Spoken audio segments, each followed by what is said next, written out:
La vida cristiana normal de la Iglesia por Watchman Nee. El horizonte de las iglesias debe ser más amplio de lo que es. El método actual de que una iglesia mantenga a su propio ministro o a su propio misionero era una cosa desconocida en los días apostólicos. Si los hijos de Dios, con las facilidades de hoy en día para remitir dinero a partes lejanas, solo ministran a las necesidades de aquellos en su propia localidad, ciertamente carecen de percepción espiritual y de un corazón ensanchado. De parte de los obreros, ellos no deben esperar recibir nada del hombre, y de parte de las iglesias, ellas deben recordar fielmente la obra y los obreros tanto en la localidad como en el extranjero. Es esencial en la vida espiritual de las iglesias que éstas tomen un interés práctico en la obra. Dios no tiene ningún uso para un obrero incrédulo, ni tiene uso alguno para una iglesia que carece de amor. La distinción entre la iglesia y la obra debe estar bien definida en la mente del obrero, especialmente en lo tocante a los asuntos financieros. Si un obrero llega en una visita corta a cualquier lugar, a invitación de la iglesia, entonces es correcto que él acepte su hospitalidad. Pero si él se queda por un periodo indefinido, entonces debe tomar la carga él solo delante de Dios, si no, su fe en Dios menguará. Aun si un hermano ofreciera voluntariamente hospitalidad gratuita, debe ser rechazada, porque la vida de fe debe ser preservada cuidadosamente.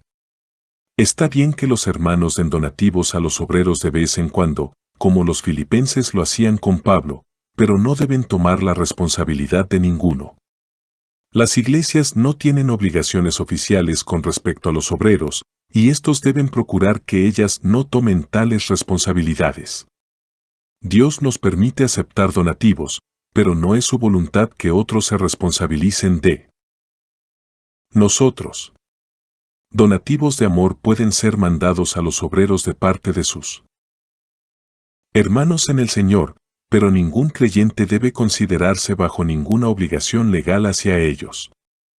Las iglesias no solamente no tienen responsabilidad oficial alguna para con los obreros, sino que ni siquiera son responsables de la alimentación, ni del alojamiento, ni de los viáticos de ellos.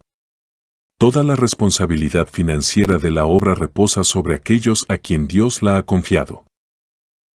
A nadie hemos agraviado, a nadie hemos corrompido, a nadie hemos engañado. 2 Cor. 7:2. No os seré gravoso. 2 Cor. 12:14. Porque nunca usamos de palabras lisonjeras, como sabéis, ni encubrimos avaricia. Dios es testigo. 1 Ts. 2:5. Ni comimos de balde el pan de nadie, sino que trabajamos con afán y fatiga día y noche, para no ser gravosos a ninguno de vosotros. 2 Ts. 3:8. De estos pasajes vemos claramente la actitud del apóstol.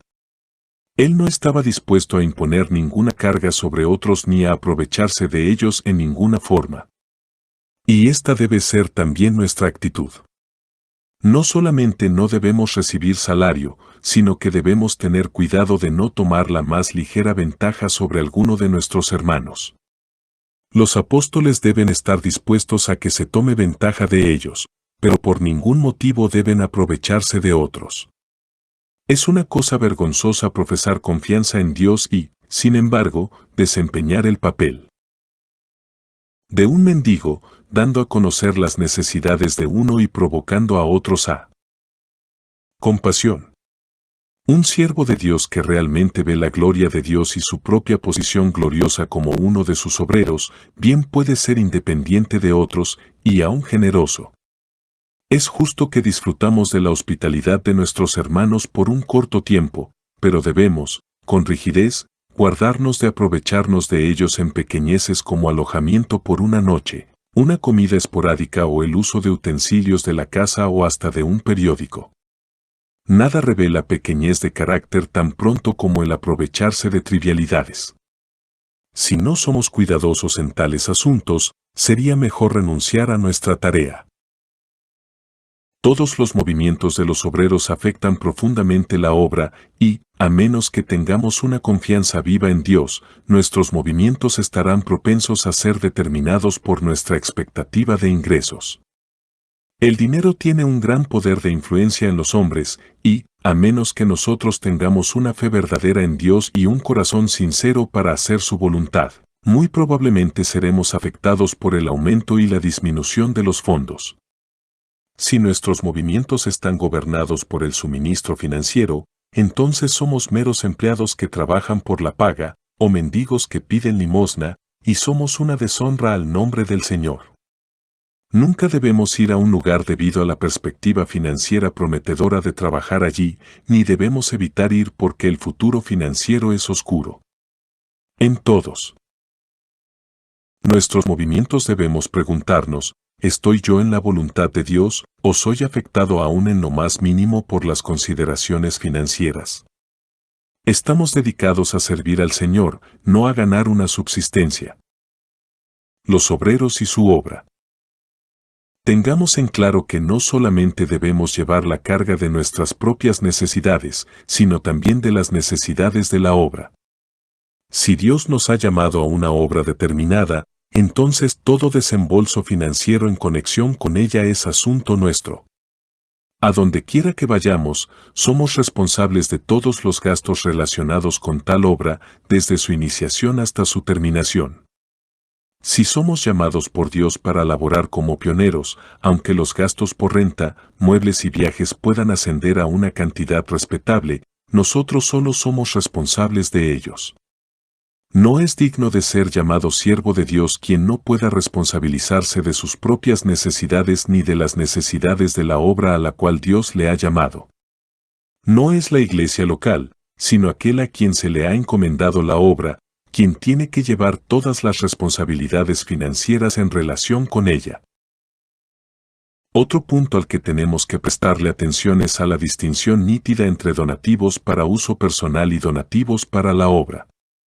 Puede parecer superfluo mencionarlo, sin embargo, hay que recalcar que ninguna cantidad de dinero obsequiada para la obra debe ser utilizada por el obrero para satisfacer sus necesidades personales. Debe ser o bien usada para cubrir gastos en relación con su propia obra o ser enviada a otro obrero. Debemos aprender rectitud en cuanto a todo asunto financiero. Si hay una necesidad con relación a la obra, el obrero tiene que encargarse de tal necesidad, y si hay algo que sobra, no puede cambiarle de destino para satisfacer sus propias exigencias. Cuando yo apenas empezaba a servir al Señor, leí de un incidente en la vida de Hudson Taylor que me fue de gran ayuda.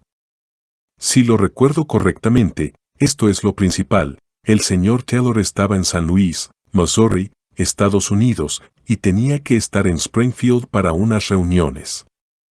El carruaje que lo llevaba a la estación fue demorado, con el resultado de que cuando llegó ya el tren había salido, y parecía que no había manera posible para que él pudiera cumplir con el compromiso. Pero, dirigiéndose al doctor J. H. Brooks, dijo, mi padre se encarga de los trenes, yo estaré allí a tiempo. Al preguntarle al empleado, encontraron que un tren salía de San Luis en otra dirección, que cruzaba la vía del que iba a Springfield, pero el otro tren siempre salía 10 minutos antes de que este segundo tren llegara, puesto que eran vías opuestas. Sin titubear un momento, el señor Taylor dijo que tomaría ese tren, a pesar de que el empleado le había dicho que nunca hacían conexión allí. Todavía estaban esperando, cuando llegó a la estación un caballero y le dio al señor Taylor un dinero. Este volteó hacia el doctor Brooks con la declaración, no se da cuenta de que mi padre acaba de enviarme el dinero para el boleto, queriendo decir que, aun cuando hubiera llegado tiempo para el primer tren, no habría podido tomarlo. El doctor Brooks estaba asombrado. Él sabía que el señor Taylor tenía una buena cantidad de dinero a mano que se le había dado para su obra en China, así que preguntó, ¿qué quiere decir usted con eso de que no tenía dinero para su boleto? El señor Taylor contestó, yo nunca uso nada para gastos personales que esté especificado para la obra. El dinero señalado para mis gastos acaba de llegar. Por casi la primera vez en la historia de ese ferrocarril, el tren de San Luis llegó antes que el otro y el señor Taylor pudo cumplir su compromiso en Springfield. Exponer nuestras necesidades. Como ya hemos dicho, un apóstol puede alentar al pueblo de Dios a recordar las necesidades de los santos y de los ancianos, pero él no puede mencionar nada de sus propias necesidades ni de las necesidades de la obra. Que él se concrete a llamar la atención de las iglesias a las necesidades de otros, y Dios llamará la atención de ellos a las necesidades de él. Que se ocupe de las necesidades de los santos y ancianos, y Dios usará a los santos y ancianos para atraer la atención de las iglesias a las necesidades de él. Debemos evitar toda propaganda en relación con la obra. Con toda honradez de corazón debemos confiar en Dios y darle a conocer nuestras necesidades solo a Él. Si así nos guía el Señor, podremos decir para su gloria lo que Él ha hecho por medio nuestro, véase HCH 14:27, 15, 3-4. Pero nada debe hacerse en forma de propaganda con la esperanza de recibir ayuda material. Esto es desagradable a Dios y nos perjudica. Si en algún asunto financiero nuestra fe se debilita, encontraremos que ésta fallará cuando la pongan a prueba dificultades que surjan en relación con la obra. Además, si conocemos algo del poder de la cruz para tratar con la vida del yo, ¿cómo podemos recurrir a propaganda para la obra y así quitar las cosas de las manos de Dios y llevarlas a cabo por nuestros propios esfuerzos? Conozco obras que, en sus comienzos, se basaban puramente en la fe, y la bendición del Señor reposaba sobre ellas. En corto tiempo los obreros sintieron la necesidad de extender la obra, y en realidad la extendieron más allá de sus ingresos acostumbrados. En consecuencia, tuvieron que recurrir a publicidad indirecta a fin de poder hacer frente a sus obligaciones. Cuidémonos de ampliar la obra nosotros mismos, porque si la extensión es del hombre, tendremos que usar métodos humanos para cumplir con las nuevas obligaciones. Si Dios ve que la obra necesita extenderse, Él mismo la ampliará, y si Él la extiende, Él será responsable de hacer frente a las necesidades aumentadas.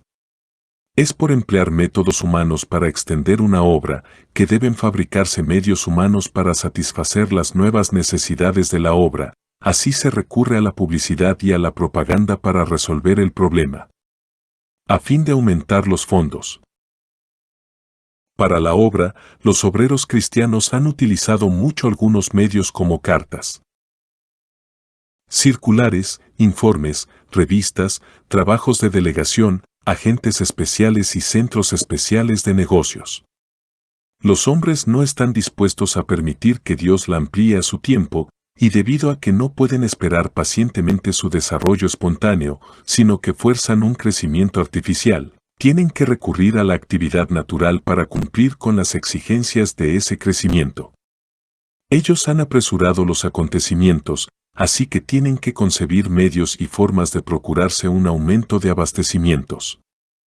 El crecimiento espontáneo de la obra de Dios no hace necesaria ninguna actividad de la naturaleza humana, porque Dios cubre todas las exigencias que Él crea. La publicidad ha sido desarrollada hasta ser un arte fino en esta época, pero si tenemos que tomar ideas de los hombres de negocio y usar métodos modernos de publicidad para que nuestra obra sea un éxito, entonces renunciemos a nuestro ministerio y cambiemos de llamamiento. La sabiduría del mundo declara que el fin justifica los medios, pero no es así en la esfera espiritual. Nuestro fin debe ser espiritual, pero también nuestro medio debe ser espiritual.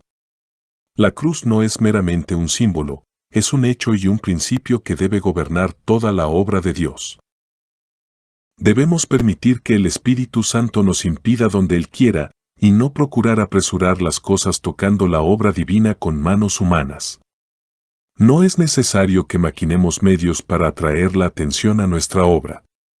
Dios en su soberanía y providencia bien puede cargar con toda la responsabilidad. Si Él mueve a los hombres a ayudarnos, entonces todo está bien, pero si nosotros mismos intentamos mover a los hombres, entonces nosotros sufriremos pérdida y asimismo la obra. Si en verdad creemos en Dios, dejaremos el asunto totalmente en sus manos. Todos nosotros confiamos en Dios en lo que a nuestra supervivencia se refiere, pero ¿hay acaso alguna necesidad de publicarlo?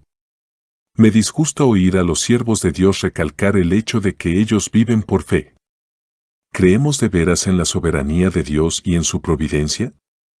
Si es así, ciertamente podremos confiar en que Él dará a conocer nuestras necesidades a sus santos, y de esta manera ordenará las cosas para que nuestras necesidades sean satisfechas sin que nosotros tratemos de darlas a conocer.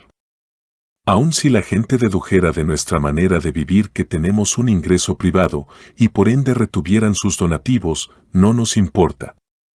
Yo aconsejaría a mis hermanos más jóvenes en el ministerio que no hablen de sus necesidades personales ni de su fe en Dios, de modo que tengan mayor oportunidad de probarle. Cuanto más fe haya, menos palabrería habrá al respecto. Entre los colaboradores. En el Antiguo Testamento leemos que, aun cuando los levitas estaban en el lugar de Dios para recibir diezmos de todo su pueblo, ellos mismos ofrecían diezmos a Él. El siervo del Señor debe aprender a dar, lo mismo que a recibir. Alabamos a Dios por la forma generosa en que los obreros en días pasados han dado a sus colaboradores, pero todavía necesitamos estar más atentos a las necesidades materiales de todos nuestros hermanos en la obra. Debemos recordar las palabras de Pablo: para lo que me ha sido necesario a mí, y a los que están conmigo, estas manos me han servido. HCH 20:34. No solo debemos esperar tener suficiente para gastar en nosotros y en nuestra obra, sino que debemos confiar en Dios para que nos proporcione lo suficiente para dar también a otros. Si solo pensamos en nuestras necesidades personales y las necesidades de nuestra obra y olvidamos las necesidades de nuestros colaboradores, el nivel de nuestra vida espiritual está demasiado bajo. Como Pablo, debemos pensar continuamente en aquellos que están con nosotros y ayudar a ministrar a sus necesidades. Si alguien entre nosotros es solo uno que recibe y no uno que da, no es digno de aquel que le envía ni de sus colaboradores. El alcance de lo que pensamos con relación a las necesidades materiales siempre debe estar sobre la base de lo que me ha sido necesario y a los que están conmigo. El dinero que Dios me envía no es solo para mí sino también para los que están conmigo. Un hermano sugirió una vez que ciertamente Dios proveería a las necesidades de todos nuestros colaboradores, así que no necesitamos preocuparnos demasiado por ellos, especialmente en vista de que no somos una misión y no tenemos obligaciones financieras con ellos. Pero nuestro hermano olvidó que no solo somos responsables por nuestras propias necesidades y las necesidades de nuestra obra, sino que en un sentido espiritual, somos, como Pablo, responsables también por los que están con nosotros. Si somos buenos colaboradores o no, se evidenciará por la medida de consideración para nuestros hermanos en la obra. Puesto que no somos una misión y no tenemos una organización hecha por hombres, ni tenemos cuartel general, ni centralización de fondos, y consecuentemente ningún centro de distribución, ¿cómo pueden satisfacerse las necesidades de todos nuestros colaboradores? Algunos hermanos que han mostrado interés me han hecho esta pregunta muchas veces. La contestación es esta: todas las necesidades pueden ser satisfechas si cada uno comprende su responsabilidad financiera triple, en primer lugar, en relación con sus necesidades personales y las de su familia, en segundo lugar, en relación con las necesidades de su obra, y en tercer lugar, en relación con las necesidades de sus colaboradores.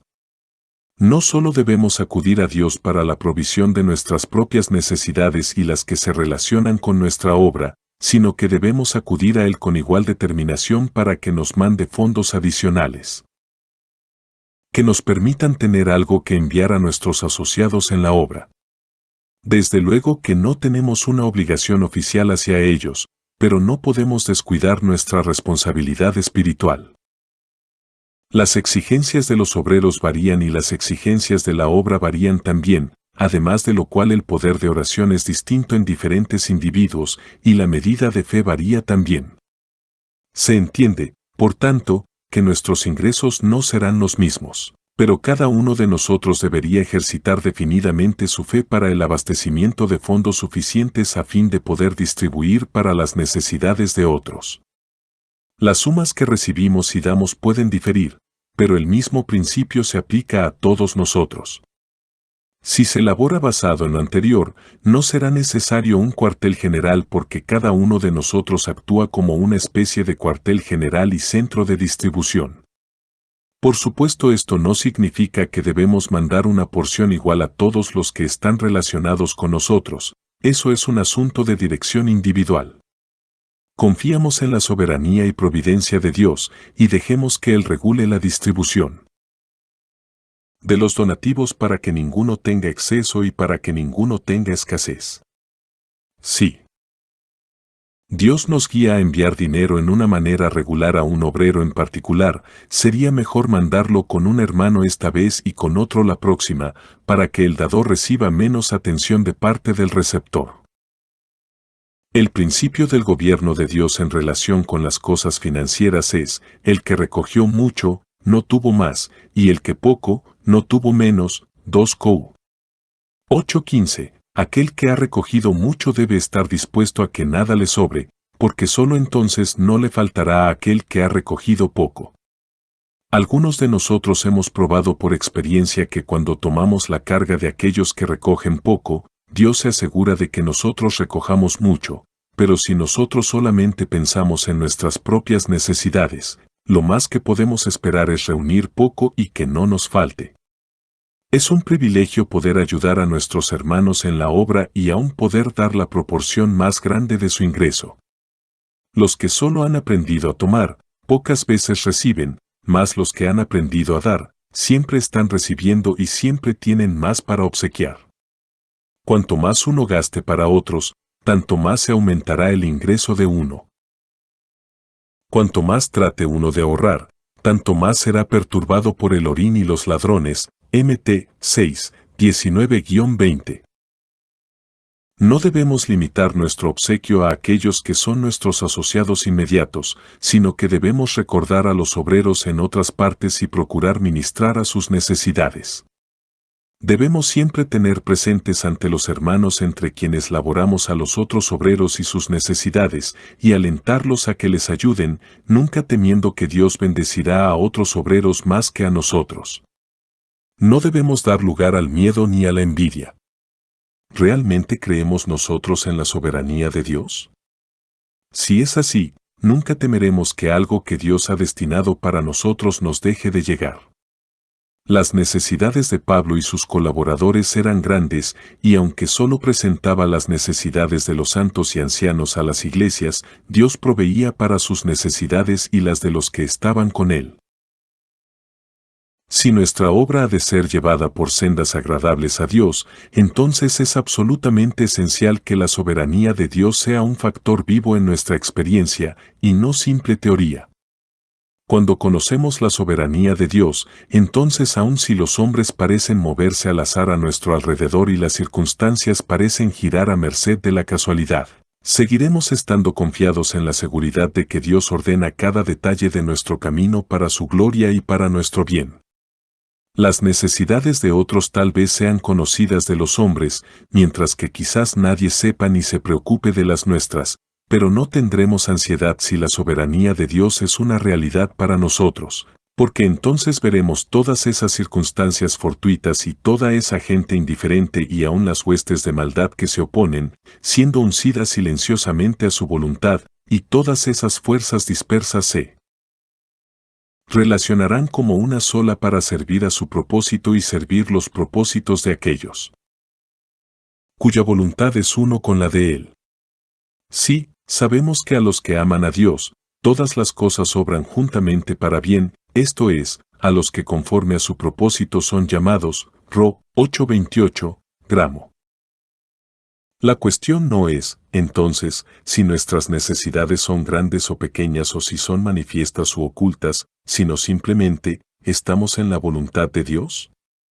Nuestra fe puede ser probada, y nuestra paciencia también, pero si estamos dispuestos a dejar las cosas en las manos de Dios y en quietud esperar en Él, entonces no dejaremos de ver una sincronización cuidadosa de los eventos, y un acople exquisito de las circunstancias, y, emergiendo de un laberinto sin significado, una perfecta relación entre nuestra necesidad y el abastecimiento. ¿Por qué no una misión de fe? Algunas personas han preguntado, puesto que ustedes creen que todos los siervos de Dios deben confiar en Él para la provisión de sus necesidades diarias, y puesto que ustedes tienen un grupo tan grande de colaboradores, ¿por qué no se convierten en una misión de fe organizada? Por dos razones. Primeramente, en la palabra de Dios toda asociación de obreros está fundada sobre una base espiritual, no una oficial. Tan pronto como se tiene una organización oficial, se cambia la relación espiritual que existe entre los colaboradores por una relación oficial. En segundo lugar, depender exclusivamente de Dios para la provisión de todas las necesidades materiales no demanda una fe tan activa de parte de una organización oficial como la que demanda de parte de individuos que solamente están relacionados en una comunión espiritual. Es mucho más fácil como misión confiar en Dios que hacerlo como individuo. En las Escrituras vemos fe individual, mas no vemos cosa alguna que se asemeje a fe de organización. En una organización tiene que haber algo de ingresos, y todo miembro tiene la seguridad de recibir una parte, ya sea que ejercite la fe o no. Esto abre la puerta para que personas que no tienen una fe activa en Dios se unan a la misión. Y en el caso de aquellos que tienen fe cuando ingresan, existe la posibilidad de que la confianza personal en el Señor gradualmente se debilite por la falta de ejercicio, puesto que los suministros llegan con cierta regularidad, ya sea que los miembros individuales de la misión ejerciten su fe o no. Es muy fácil perder la fe en Dios y confiar simplemente en una organización. Aquellos que conocen la fragilidad de la carne están conscientes de cuán propensos estamos a fiarnos de cualquier cosa y cualquier persona, excepto de Dios. Es mucho más fácil poner nuestra esperanza en las remesas de la misión que en los cuervos del cielo. Amados, ¿acaso no es esto cierto? Si he dicho algo impropio, que Dios y los hombres me perdonen. Debido a que somos tan propensos a mirar la vasija y olvidar el manantial, Dios frecuentemente ha tenido que cambiar sus medios de abastecimiento para mantener nuestros ojos fijos en la fuente. De manera que los cielos que antes nos enviaban lluvias que gustosos recibimos serán de bronce, se permite que los arroyos que nos refrescaban se sequen, y los cuervos que nos traían el alimento diario ya no nos visitan. Pero entonces Dios nos sorprende al proveer a nuestras necesidades por medio de una viuda pobre, y así probamos los recursos maravillosos de Dios. La fe de organización no estimula la confianza personal en Dios, y eso es precisamente lo que Él desea desarrollar. Yo sé que en un cuerpo organizado muchas dificultades se desvanecen automáticamente. Hablando humanamente, asegura un ingreso mucho más grande, debido a que muchos de los hijos de Dios prefieren donar a organizaciones más bien que a individuos. Además, la obra organizada atrae mucho más la atención de los hijos de Dios que la no organizada. Pero preguntas como estas constantemente nos desafían, ¿cree usted realmente en Dios? ¿Deben sacrificarse los principios bíblicos a la conveniencia? ¿Verdaderamente desea usted lo mejor de Dios con todas las dificultades que acarrea?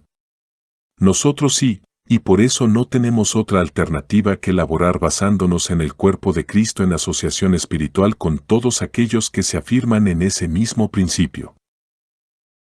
Pero deseamos señalar que, aunque nosotros mismos no somos una misión, no nos oponemos a las misiones. Nuestro testimonio es positivo, no negativo. Nosotros creemos que en la palabra de Dios los diferentes grupos de enviados que estuvieron asociados con la obra se basaron en el principio del cuerpo y que ninguno de tales grupos fue organizado en misión. Con todo, si nuestros hermanos se sienten guiados por Dios a formar una organización así, no tenemos nada que decir en contra. Solamente decimos que Dios los bendiga. Que nosotros formáramos una misión porque otros hijos de Dios lo hacen, estaría mal, puesto que no vemos base bíblica para ello, y el Espíritu no nos ha guiado en esa dirección.